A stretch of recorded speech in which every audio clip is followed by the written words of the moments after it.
Hi guys, welcome back. One of my subscribers last week asked me to do snow, and I thought that was an excellent idea. One, because Christmas is coming and we've got a long winter ahead of us. So learning how to do snow is a lot of fun, and with all the Christmas pictures that will be coming on, this is the time. The trick to getting good snow is really in your color palette. And we're going to talk a little bit about what ice is made of when it comes to coloring. Ice has an undertone of blue. So I'm going to use my sky blue light. I'm going to use my cool grays because cool grays go with blue. Um, I've got out a 20%. I have a 70%. I've got a 10%. I also got out the gray green light. I don't know how much I'm going to use of it, but it would go in the color combination because we're going to be doing uh, the evergreen underneath it. And of course, my white pencil. Other colors that you might want to consider. Now, you have to do your evergreen. So I happen to like peacock green. I mean, there's so many darker greens that you can use, but I like that really rich, dark evergreen feel. I'm getting out my Prussian green. For a little bit of highlights, I'm going to use my chartreuse. Then I'm going to take my sky blue light. What I want is underneath. Let me get this sharper.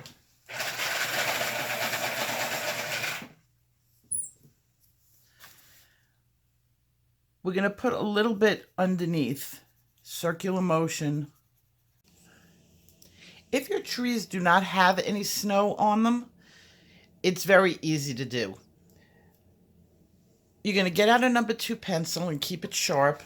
You can use, I wouldn't use anything darker than a number 2. There are sketching pencils that you can use that are harder. The harder the graphite, the lighter the color. And you're gonna sketch a little bit. What you want to do is you want to make piles on the leaves, on the branches. And the piles are going to go in an upward motion. Don't go down, and they're smooth. They're not peaky like that. They're kind of squared off. And I usually do this so that I can keep an eye on where my peaks are. Normally, if I was doing this without the camera, my guidelines would be way lighter. Way lighter. But I find that when you're doing guidelines on video, I've tried to do them before and they don't show up that well, and I want you to be able to see. So I would like you to do them about half of the darkness that I've used. For the top, I'm going to keep a little tiny peak of green coming off the top. But then I'm going to have snow coming down. Now, you could freehand this with your colors, but I find having the guidelines there a lot easier. Okay, you can also already see that it looks more like there's something piled up on those branches just by putting those guidelines in. Now, this trick works for treetops, it works for buildings. It doesn't have to be a tree. You just do it in the same way, the same squared off. The next thing I work on is the green. I work on the green because when you're working like with a white, it's kind of hard to see it. And you don't want to really like screw it up where it is. So once I put in the green, then the white will really start to pop. My 3 colors The peacock, the Prussian, and the chartreuse, I'm going to use the Prussian because that's my mid-range. And you always start with your mid-range. You never start with your dark. And I'm going to start to fill in using downward strokes. Now, if it was on like a house, you would fill in the brick around the house or whatever is there. I mean, it's not a rule that that's the way you have to do it, but I just find that it's easier to see. And you want to get a little bit of texture in there, so you use your little short strokes. Okay, I'm going to fill in the mid-range and I'll come in once we get to the darker. Now, I know that doesn't look very good yet, but I'm just getting my base tone colors onto the paper so that I have something to work with. I'm going to get out my lightest gray, which is my 10%. Just to go back, I only have my gray shadowing or my blue shadowing. I've got my mid-range green, and now I'm going in with my gray. Since this is going to be a shadow, I'm going to do sort of like splotches. And you can't really go wrong. It's kind of like clouds. You're not really copying anything. You just want to get your color down in there. Sometimes with coloring, it's not the color that you're putting on in the spot. It's like adding paint. You kind of want the color to be in there and you want to draw off of it. It doesn't mean it's going to be the upper level color or the final color. And I guess that's what people sort of get confused with. That it may take like 3 or 4 colors to create the look that you want, even though that's not, like I may add a green to something that's not green. And the final outcome of it, it's not going to be green, but I need that little bit of green in there. So that's why your bottom layer is really important, because you're getting that splotch of color. And whatever you put in on the bottom is going to set your tone for the picture. It's the direction that your color is going to go in. So that's why I want to get in these grays. And this is a good lesson that white is never white. Black is never black on a picture, and white is never white. It's always a mixture of tints and tones. The next color I'm going to go in with is my lighter color. I just want to be able to get a base in there that's light, because you can't go light on dark. You can only go dark on light. Now that I got my lights in there, I'm going to go in with my darker color, and I'm going to fill in different areas. I still haven't shaded it yet. This is just still getting the undercolor going on it. Okay, now that I have my lines drawn in and I've got some of my color from underneath, I'm going to start to shade things in. I'm going to use my Cool Gray 70% to shadow this side of the tree. Now, I'm using the Cool Gray color theory. Green is that mixture. It could be one way or another. Since I'm going to be doing these in blue, I want it to be on the cooler side. Warm, even though green could also be warm, in this particular picture, especially with it being dark on one side, I want to go with the cool. What I'm going to do now is I'm going to get shading done. Now remember, shading and shadowing are 2 different things. Shading, I'm now creating the shape of the tree. I guess on the white it would be considered a little bit of shadowing. I'm using very light strokes as not to get rid of my texture. Even if the picture looks a little wonky while you're going through the steps and the motions of filling in the colors, don't give up on it. The magic really doesn't happen until the end.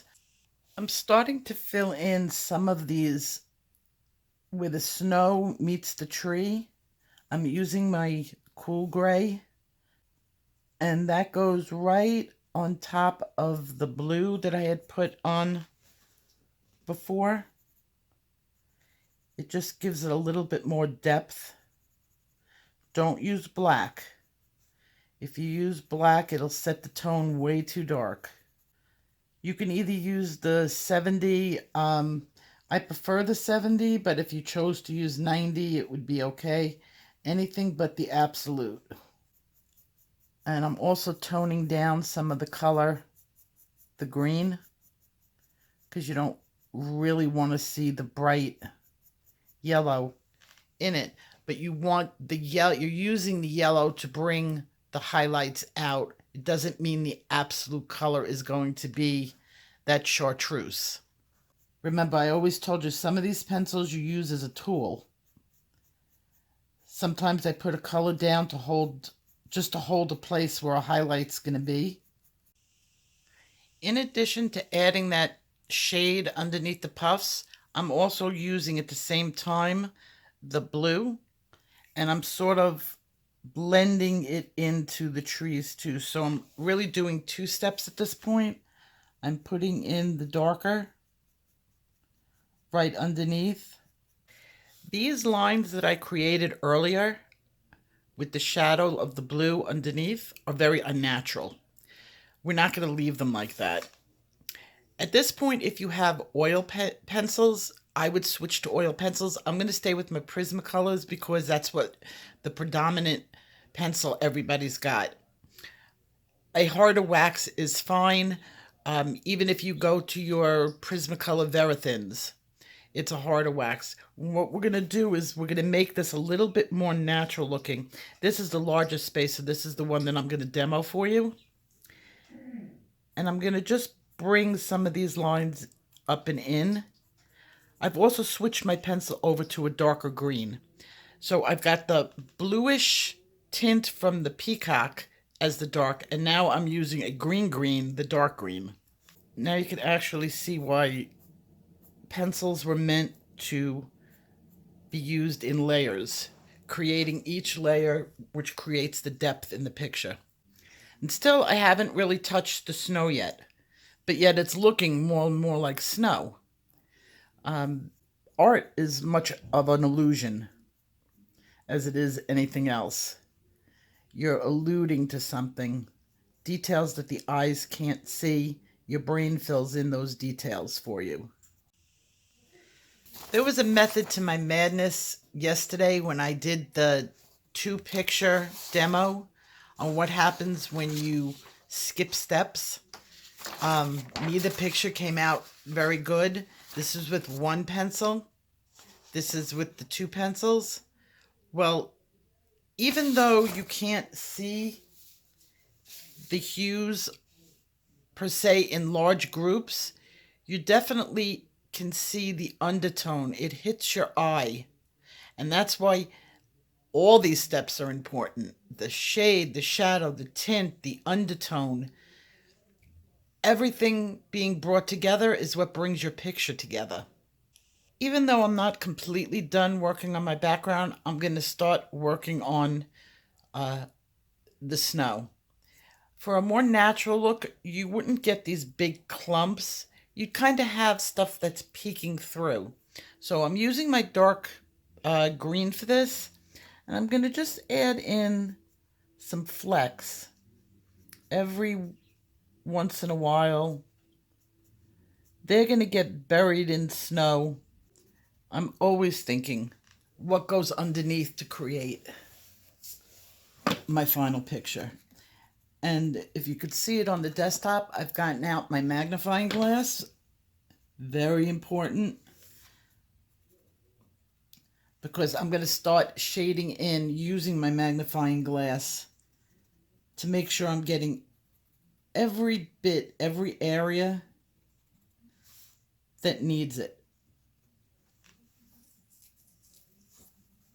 And it's funny because sometimes I'll use my magnifying glass and I won't even think that I need it. But then I put my picture under the magnifying glass and like it's a totally different picture. But when I pull when I'm done and I pull that magnifying glass away, what a difference. Okay, that's enough for now. I may add more later. Now I'm going to use my sky blue light and I'm going to start getting some of the blue hues into the snow. Snow actually has very little white. Um, the predominance of white is going to come at the end when I add Posca. But you can see when the way the light gray hits your eye, it's going to do an illusion of snow. And then when I add, because white is also an absolute value, just like black, when I add the absolutes in, notice I haven't added any black. I keep meaning to tell you that throughout this whole picture. I haven't touched this picture with my black pencil. Why? Like I always say, because black is an absolute. It's so important to learn. It will set the tone. If you use black too early, it'll set the tone for your picture being too dark. Because there's no, after you use black, there's nowhere to go as far as your shading goes. That's the color you use very sparingly at the end. Even when you're coloring a black object, that object is most likely supposed to be gray. And you're just perceiving it as black in your mind. And I don't normally think of things step by step. I'm breaking it down step by step for you guys. In my mind, I'm just doing it. It comes extremely natural. It'll come natural to you also, where you don't have to even like think of why you're doing it. You just do it. And that's why after a while, it doesn't matter what you color, the process is always the same. The object you're rendering may be different and present different challenges to you, but the whole entire process in itself, in building the colors and bringing the colors up from the bottom, is always the same. The next thing I do is I try to bring in some more branches, deeper branches. I'm using my indigo blue because the tree is nice and dark. You don't even have to go that hard on it. And you could see I'm just creating another layer of depth. Now this is an important step because when we put the snow inside the tree, because this is of course very unnatural, when I go and I use and put the snow inside the tree, having it stand out against the dark makes it look even better. So without those under layers, you wouldn't see the other shades of green specking through, like the yellow, the light green. Even if it's a teeny tiny bit, every teeny tiny bit creates more depth. I'm adding in some canary yellow. That's going to also deepen the blue to turn it green. And obviously I chose my light to be coming from this direction, so this side of the tree is lighter than this side of the tree. That's why I had to switch over to the yellows to make sure that I kept those hues in there. I'm starting to add in a little bit of cobalt blue underneath these grays. It's going to disappear when I put on the white because I'm going to blend everything with the white. But it'll leave like a residue shadow. I'm almost ready to do it. Maybe a little bit of the darker gray. Okay, we got that going. Doesn't look much like snow. Now the magic happens. You're going to get out your white pencil, limber up your arms because this is going to be a real blend. In small circular strokes, you're going to blend everything out. So there are no hard lines left on the paper. We want fluffy snow. I'll see you when I'm done with the whole thing. Now that I got nice rich tones and hues on the page, I'm going to get out my Posca. I'm not making any lines. I'm kind of like dabbling it. I'm going to do this all over the tree. Almost like I'm stippling it. Remember we talked about when we did the strokes, and you make kind of like dots. Well, that's what I'm doing now. Okay, I'm going to keep going until I get to my final wrap up. The last step, I forgot to even mention this, is to put some icicles on it. And those are very easy. You just go where the peaks were, and you go down. Now, if I had done the outside, like the background, these icicles would look really good going down off of these, but you can't see it because it's white on white. And there you go. Okay, I'll see you guys in my next video. Bye-bye. See more? Hit that like and subscribe. And don't forget to ring that bell.